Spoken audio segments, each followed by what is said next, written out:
Moi, j'ai choisi de faire une intervention sur l'art-thérapie, un espace à l'abri. Art-thérapie comme un espace poétique, un lieu d'accueil de l'intimité du sujet. La vie en collectivité, plus particulièrement en EHPAD, pose la question de l'intimité des résidents qui y séjournent. L'intimité est à attendre non pas comme un isolement qui pourrait être une solitude subie, mais comme le souhait de se retrouver chez soi, c'est-à-dire seul avec soi-même, à l'abri des regards et à l'abri de toute autre intrusion qui ne respecte pas ce désir. Au début du XVIe siècle, la notion d'intimité s'appliquait à la vie intérieure, généralement secrète. L'intimité serait de l'ordre de la sphère privée et non de la sphère publique. L'intimité peut être apparentée au mystère et au jardin secret. Je vais citer Madame Royol dans l'art-thérapie comme le journal intime éphémère.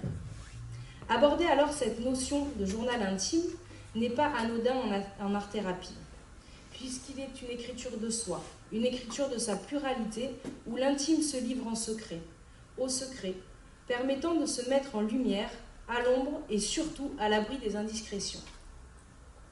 Le mot intime est alors associé à l'intériorité, au corps, à la sexualité et à la frontière du dedans et du dehors, avec toute l'ambiguïté de ce mot frontière, solide et fragile à la fois.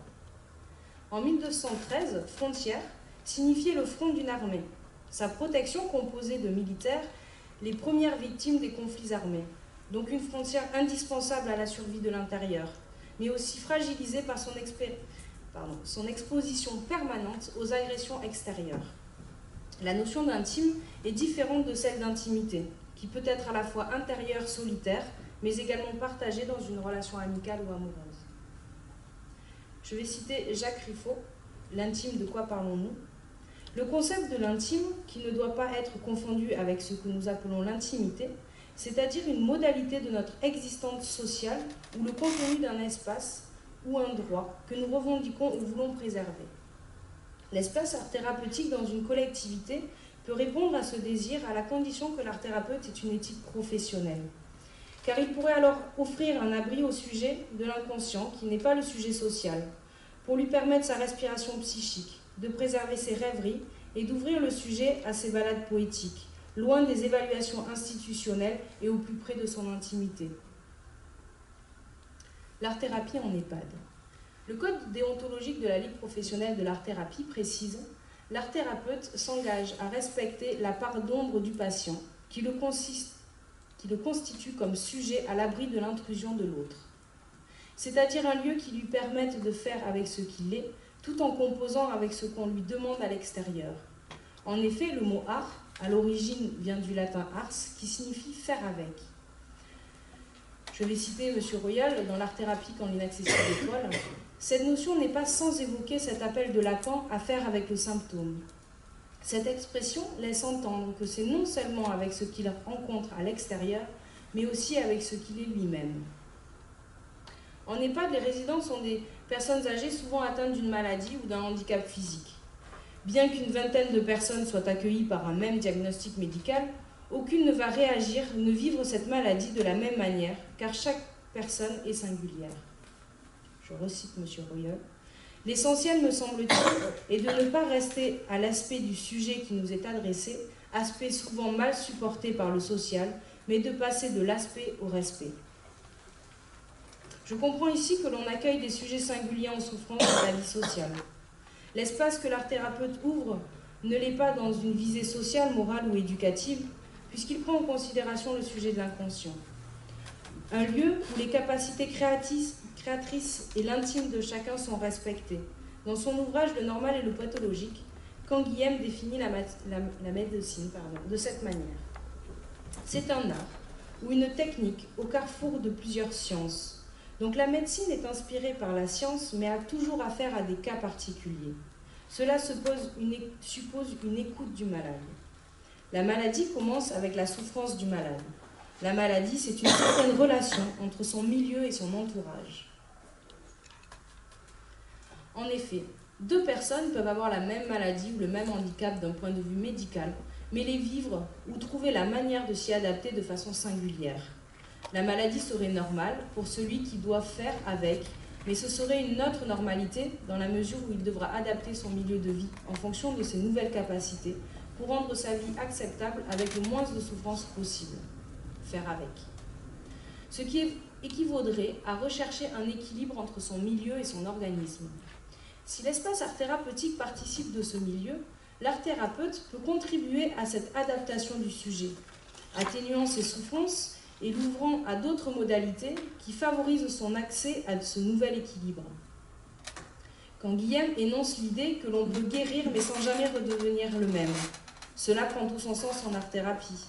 En ouvrant du côté de l'éphémère et en occupant une fonction éthique, l'art-thérapeute fait signe qu'un sujet est en mouvement psychique constant, sans être fixé, qu'il ne soit plus tout à fait le même ni tout à fait un autre. C'est peut-être dans cet entre-deux que le compromis s'installerait à l'abri des regards, un compromis pour soi vers soi, composant avec l'entourage. De plus, si l'on admet le postulat de la norme individuelle que défend Canguilhem, contre celle d'une norme sociétale idéale et surtout totalisante, nous voyons bien que l'éthique de l'art-thérapeute orientée par la psychanalyse affirme la place du sujet en séance et son irréductibilité. C'est la condition d'ouverture à ces transports imaginaires et à ces remaniements, ceci dans un accueil inconditionnel de la part de l'art-thérapeute. Ce qui signifie que celui-ci ne soit ni scrutateur, ni juge, ni colporteur, ni ordonnateur.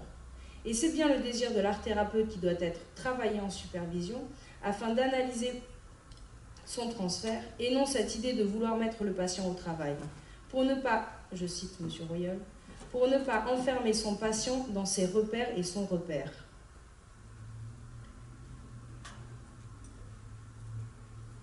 Je vais à présent donner quelques définitions pour aborder deux petits cas cliniques ensuite. Habitat, demeure et abri.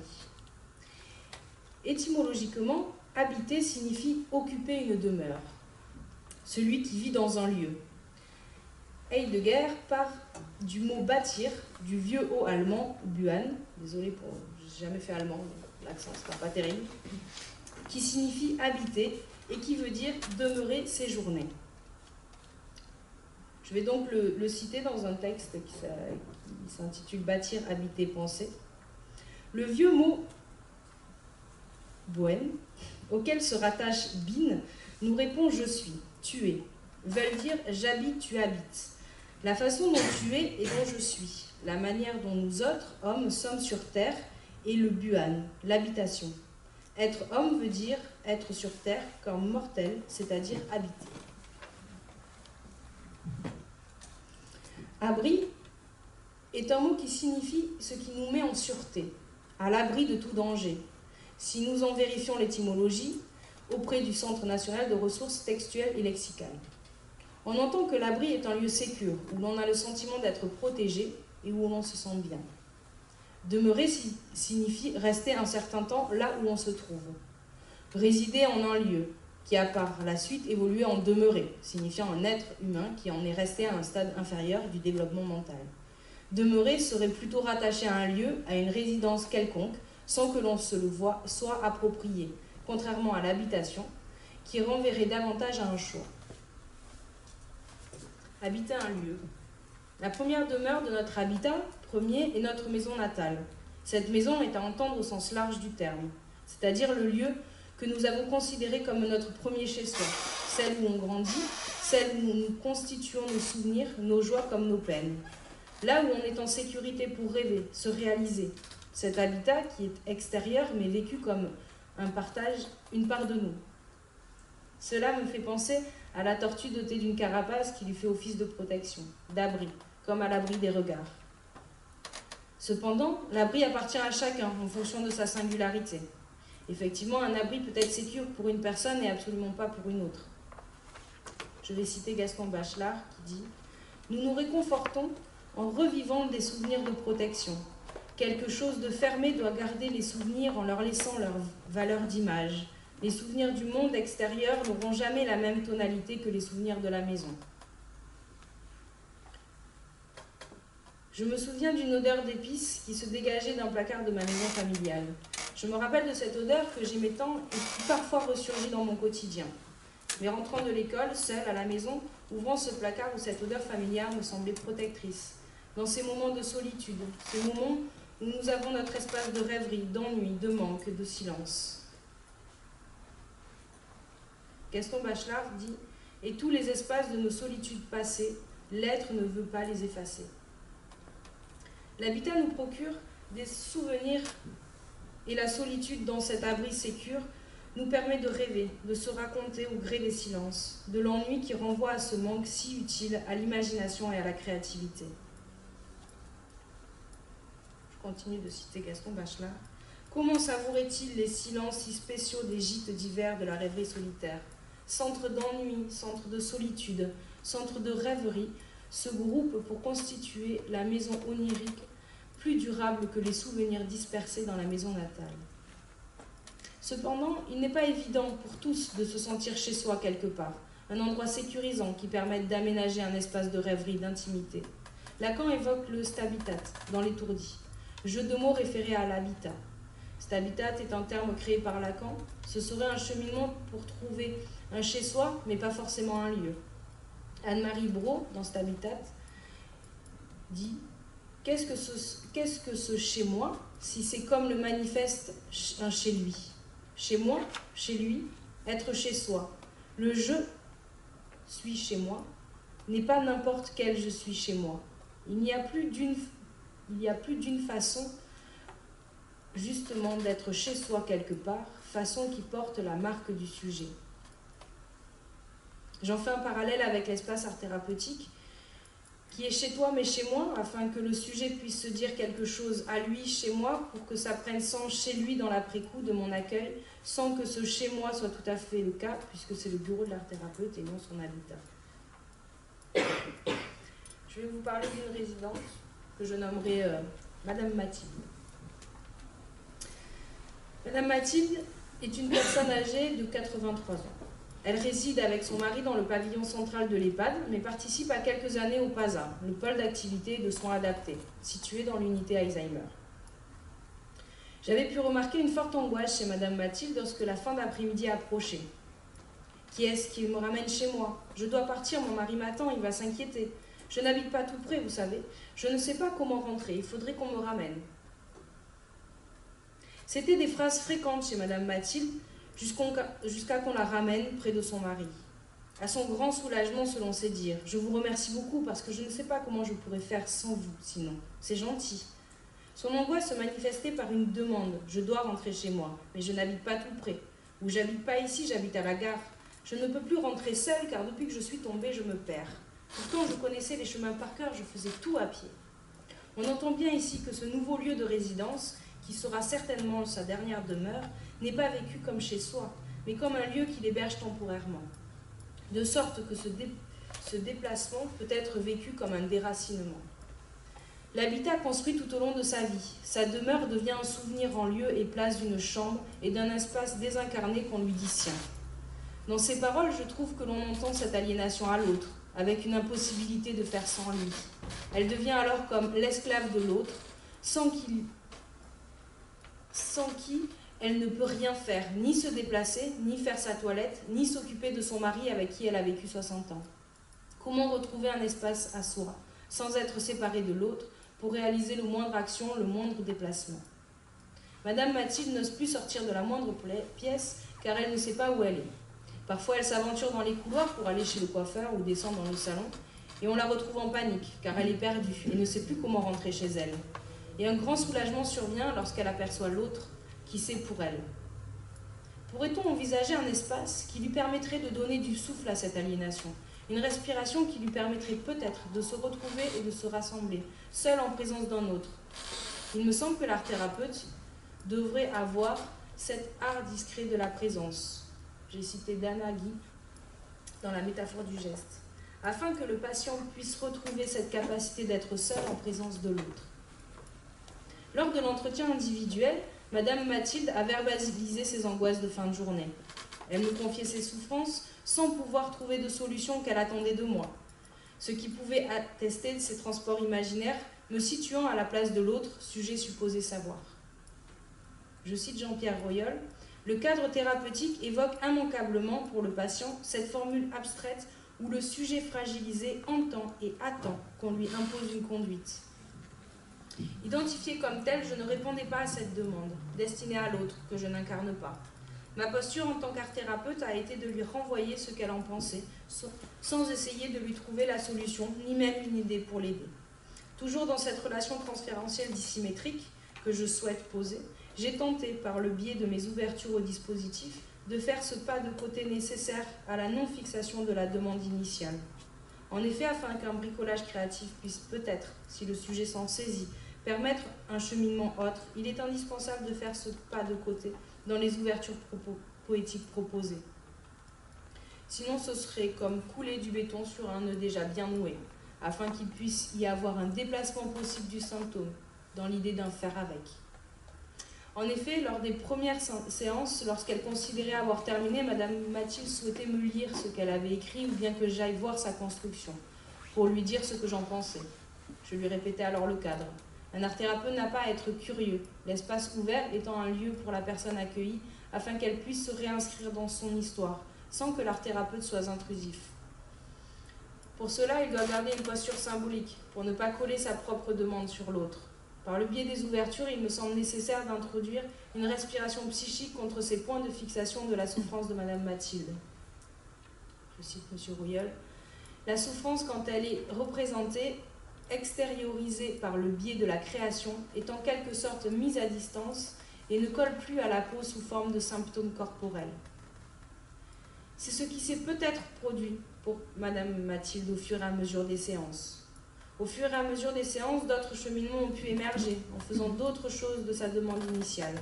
Ainsi, l'art-thérapeute peut être cette bonne rencontre qui ne s'immisce pas dans la vie privée, qui ne juge pas, qui n'interprète pas, mais qui reste là dans sa fonction d'art-thérapeute, secrétaire des mi-dires du patient s'il les exprime, comme ce fut peut-être le cas de Madame Mathilde, à l'abri d'un qui saurait toujours mieux pour elle trouver sa place. Je vous propose un deuxième cas clinique. L'indépendance comme revendication de son intimité. Je le nommerai M. Raymond. En parallèle, je proposais des séances d'art-thérapie à un résident de l'EHPAD, qui séjournait dans l'établissement avec sa femme. On me l'a présenté comme un homme qui ne voulait rien faire et qui pouvait parfois être violent. C'était un homme qui ne supportait pas qu'on amène sa femme à des activités et qui disait souvent « Fais attention, ne te laisse pas embrigader ». Cet homme, je vais l'appeler M. Raymond par souci de confidentialité. M. Raymond expliquait et revendiquait devant toute personne que lui et sa femme étaient indépendants et qu'il voulait le rester. Je suis allée le voir une première fois et il m'a demandé de revenir plus tard, que ce n'était pas le moment. La seconde fois, il n'était pas contre. Nous avons donc convenu d'un rendez-vous pour les séances d'art-thérapie. Puis, les 4 semaines qui ont suivi, il m'expliquait de nouveau que ce n'était pas le moment, au prétexte d'attendre quelqu'un ou un rendez-vous à venir, me demandant toujours de revenir plus tard. Jusqu'à que M. Raymond descende avec moi pour aller à notre première séance. Celui-ci me rappelait régulièrement qu'il était indépendant. Vis-à-vis de l'indépendance qu'il affirmait, je me demandais d'une part si ce n'était pas une tentative d'acceptation ou de mettre à distance sa souffrance, celle d'être atteint dans son corps au quotidien, et d'autre part de voir sa femme atteinte de la maladie d'Alzheimer. Je vais citer Simone Korfsos. Freud révèle la peur que suscite la personne malade ou handicapée, celle de se découvrir semblable à celui qui est marqué par une altérité inquiétante. Car cette altérité, par la maladie ou l'infirmité, devient une figure menaçante, suscitant toute une série de configurations fantasmatiques qui mélangent l'inquiétant et le familier. M. Raymond pouvait être confronté à cette inquiétante étrangeté. Déjà en raison de sa perte d'autonomie physique étant sur un fauteuil roulant, il est d'autant plus tributaire du personnel soignant. Situation inquiétante faisant écho à la frayeur de Sigmund Freud lorsqu'il est face à son image reflétée dans la vitre d'un train et qu'il ne se reconnaît pas. Ce résident pouvait être également confronté à une autre inquiétante étrangeté. Sa femme, atteinte d'une maladie dégénérative, proche et intimement liée à sa vie durant 60 ans, tout aussi lointaine maintenant, devenue étrangère peu à peu, extérieure et menaçante. Simone Korfsos dit « Le lieu où l'intime se change en ombre déchirée et où le vivant et l'inanimé échangent leur place, c'est celui de l'inquiétante étrangeté. Étrangeté d'autant plus angoissante qu'elle se loge dans ce qui nous est le plus familier. La volonté de M. Raymond de ne pas descendre avec les autres résidents dans le salon pouvait être tout autant le refus de se voir et d'être vu dans ce corps malade, ou était-ce autre chose, comme celle de refuser d'être face à d'autres résidents diminués comme ça, ou parfois davantage?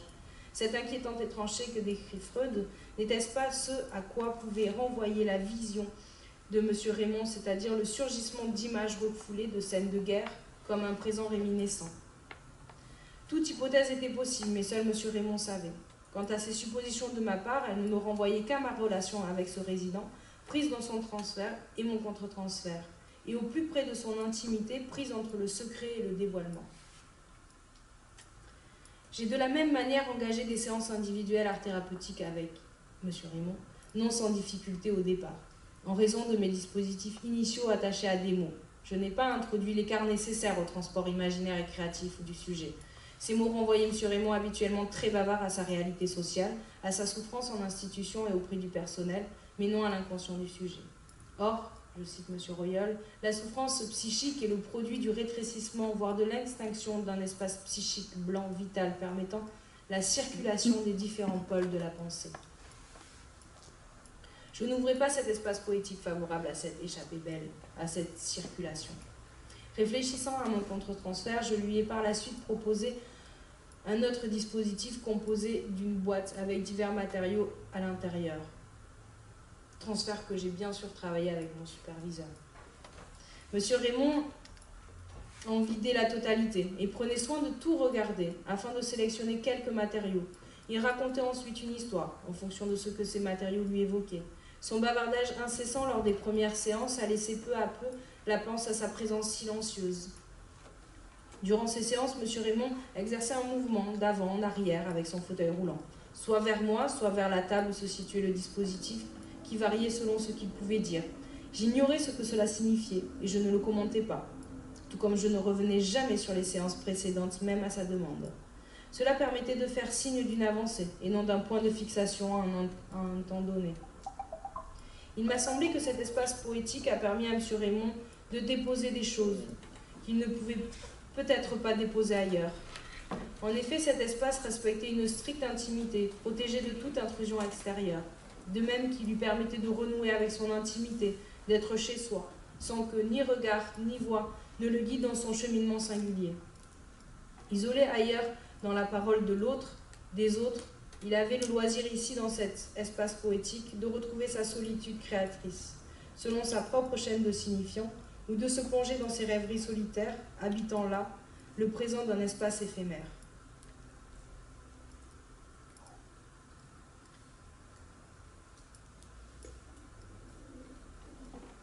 Je vais conclure. Je vais commencer par une citation de M. Royol. Devenir sujet passe toujours par la créativité, mais le sujet ne crée que s'il en a la place. Cet espace vital est un lieu de désaccord qui induit chez le sujet un effet structurant de non-concordance et de subjectivation. En EHPAD, l'expression singulière de son intimité peut se déposer dans un espace art-thérapeutique. Reconnaître la singularité d'une personne, c'est l'appréhender en tant que sujet, et non plus seulement en tant qu'objet d'observation médicale. C'est aussi affirmer qu'il est un sujet désirant. Mais de quelle manière pourrait-il émerger en tant que tel en institution? Le souffle du neutre, que défend Jean-Pierre Royol en art-thérapie, pourrait être l'une des réponses. En effet, ouvrir un espace art-thérapeutique en établissement tel qu'un EHPAD pourrait ouvrir un sas entre la maladie et le sujet, sas dans lequel ce souffle du neutre éveillerait le désir du sujet. Le souffle serait apparenté au silence, pour atténuer le brouhaha constant d'une personne pouvant être réduite à sa maladie, la fixant ainsi à son symptôme corporel. De ce silence de l'art-thérapeute qui endosserait une fonction de secrétaire, j'entends son absence d'interprétation et son absence d'évaluation envers les patients qui l'accueillent, afin d'abriter leurs secrets. L'espace d'art-thérapie pourrait permettre au patient de renouer une part de son histoire avec lui-même, à l'ombre de l'institution, sans avoir l'angoisse d'une divulgation ou d'une révélation au grand jour. En séance, l'art thérapeute s'adresse au sujet de l'inconscient, qui est anachronique. Il n'accueille pas en ce sens une personne malade, pas plus qu'il n'accueille une personne handicapée, vocable d'une autre registre professionnel et institutionnel. S'adressant au sujet de l'inconscient, l'art thérapeute peut être le dépositaire de la part la plus intime du sujet et de ses surgissements, sans qu'il n'y ait rien à en dire, ni rien à écrire, ni rien encore à prescrire.